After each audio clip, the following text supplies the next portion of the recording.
Bonjour à toutes et à tous. Dans cette vidéo, nous allons voir comment déterminer les racines énièmes d'un nombre complexe quelconque ou non nul.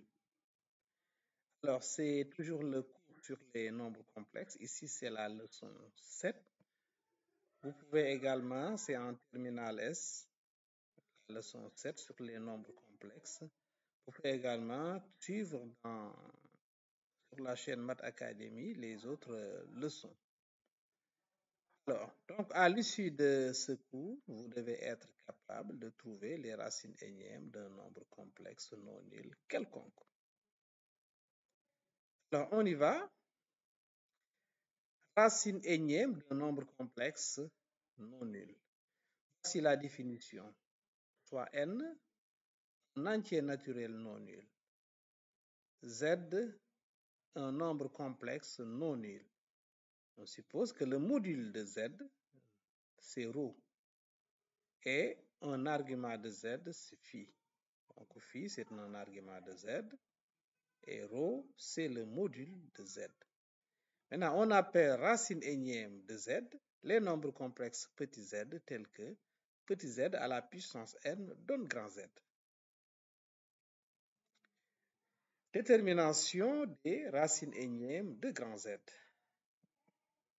Alors, pour ça, voilà ce que nous allons faire. Soit petit z, une racine énième de grand Z. Par définition, petit z à la puissance n est égal à grand Z. Ceci est équivalent à dire donc argument de petit z à la puissance n est égal à argument de grand Z modulo 2pi et que module de petit z à la puissance n est égal à ρ. Maintenant, posons R égale module de petit z et posons θ un argument de petit z. Alors, nous allons avoir, par application des propriétés sur les arguments, n argument de petit z est égal à argument de grand Z modulo 2pi et que module de petit z à la puissance n égale ρ. Donc, ceci veut dire que nθ, n'est-ce pas, parce qu'argument de petit z c'est θ, est égal à phi plus 2kπ, puisque argument de grand Z c'est phi et modulo 2pi, donc on va remplacer ça par plus 2kπ et k parcourant grand Z. Et là, nous avons R à la puissance n égale ρ. Donc, ceci est équivalent à dire donc, que θ est égal à phi sur n plus 2kπ sur n. Et que R est égal à racine énième de ρ.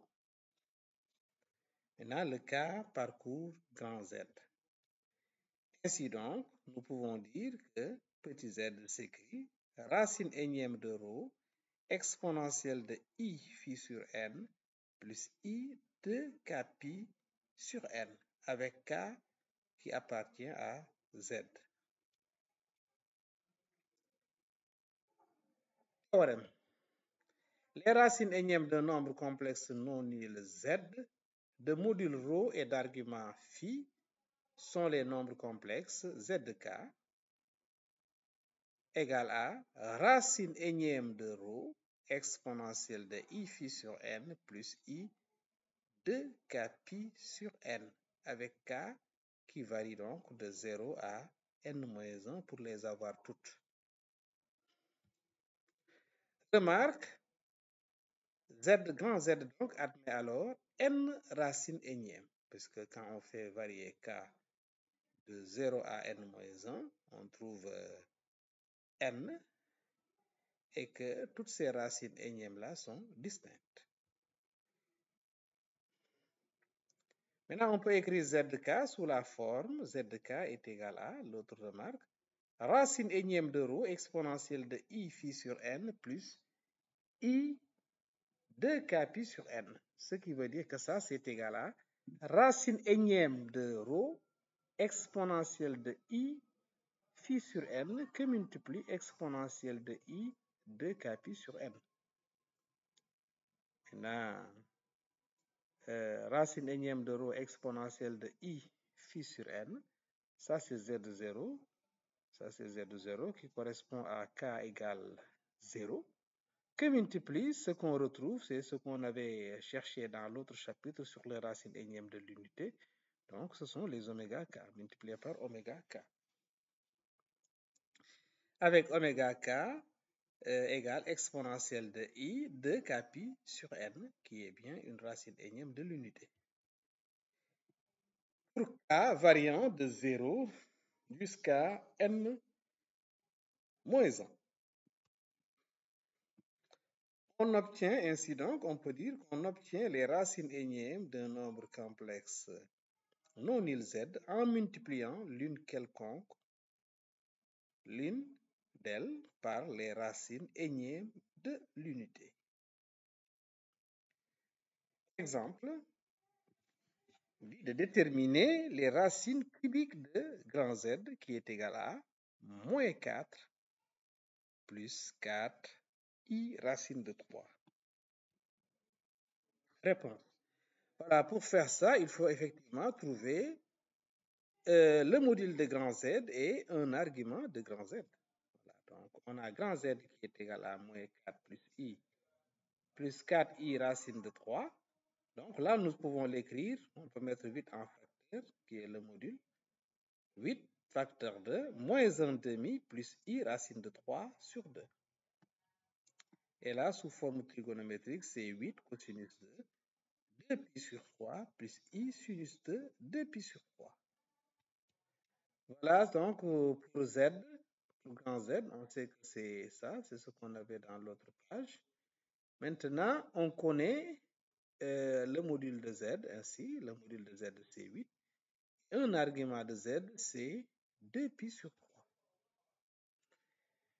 Et la formule donnée par le théorème, les ZK, c'est racine énième du module ρ exponentielle de i phi sur n plus i de kpi sur n pour k variant de 0 jusqu'à n-1. Donc ici, comme on recherche les racines cubiques, n égale à 3. n égale 3.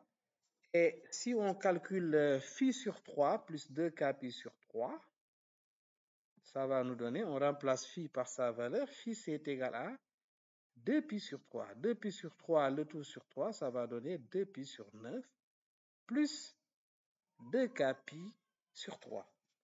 Voilà, mieux vaut faire la réduction au même dénominateur pour que après, avant de calculer Z0, Z1, Z2, etc. Z2, voilà. Il faut donc faire une réduction au même dénominateur.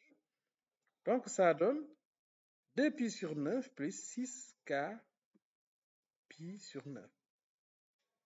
Et là, ça nous donne 2pi plus 6k pi sur 9. Maintenant, reste à varier le k. Ainsi donc, les racines cubiques de z égale moins 4 plus 4i racine de 3 sont z0. Z0, c'est pour k égale 0. C'est donc, puisque racine cubique de 8, c'est égal à 2. Donc, 2 exponentielle de i de pi sur 9. Z1 est égal à 2 exponentielle de i 8pi sur 9. C'est pour ça correspond à k égale 1. Et Z2 est égal à 2 exponentielle de i 14pi sur 9, qui correspond à k égale à 2. On aura donc 12pi plus 2pi, ça fait 14pi sur 9. Ainsi donc, voici les racines cubiques de grand Z. Remarque, on peut aussi dire que les racines cubiques de moins 4 plus 4i racine de 3 sont Z0, Z0j et Z0j bar, c'est-à-dire en les multipliant par les racines cubiques de l'unité. Donc on prend donc Z0 que multiplie 1, ensuite Z0 que multiplie j et Z0 que multiplie j bar. Voilà donc, c'est la fin de cette vidéo. Merci de l'avoir suivi et à la prochaine pour une autre vidéo, Inch'Allah.